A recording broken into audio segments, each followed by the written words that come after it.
The Megyn Kelly interview you haven't heard. Welcome to Access Hollywood. Her feud with Trump and allegations against Roger Ailes have, of course, by now been well documented. But there's so much more about Megyn you don't know. Kit's in New York. You had a chance to sit down with her today, Kit. I did, Nat. Miss you, but I had a great conversation with Megyn Kelly. There was a lot of laughter. There were some tears. We got into it all, including her first redo kiss with her husband, her insecurity about her looks, which I think a lot of people will find surprising, and what her late dad would say to her today. But, Nat, let's begin with the bullying that happened long before Donald Trump. 7th grade year, I found it hard to read that chapter, especially as a mom. Yeah, I mean, the whole year was so dark. I lost every friend I had for no reason. You know, back in the 7th grade, they didn't need a reason. They just turned on you. And I didn't look like this then. You know, I was heavy, I had bad skin, I had a gap in between my 2 front teeth, and you know, I did not have it going on, let's just say that.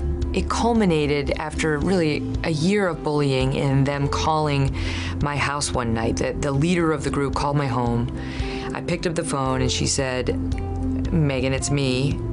And I was hopeful for a moment that maybe she was gonna ask me over or extend an olive branch. And instead she asked me if I knew where all the people from her party were. And I said no. And they all yelled into the phone, "We're here." I could cry right now. I could still get upset about it. 12-year-old Megyn did not tell her parents. You went outside and cried. I didn't want them to know. I felt ashamed, you know, that somehow it was a reflection on me, that I wasn't doing well socially, that something might be wrong with me, you know, that they had all turned against me so viciously for so long. And I did go back out into our backyard, which was covered in snow. It was upstate New York, and it had a thin layer of ice over the top of it. And I was in my sneakers, and I put my hands in my pockets, and I just skated on that ice and cried. And listen, I'm not gonna say that that was a gift to me. I think that's a bridge too far, but it certainly helped me learn about how to deal with a bully and how to deal with the reactions that you have in response to being bullied. And this would later prove to be, at least, if not a benefit, then a life skill that I could put to use. Have you heard from that bully?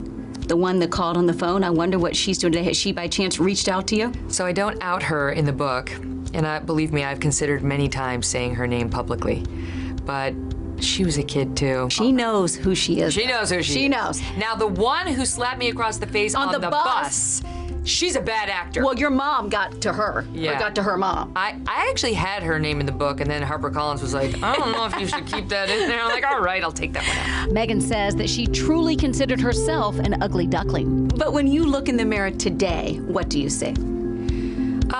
I only notice a lot of my flaws, quite frankly, when I'm looking at myself in the mirror. When I look at myself on TV, I am more generous because I think my personality shines through, and I like my personality.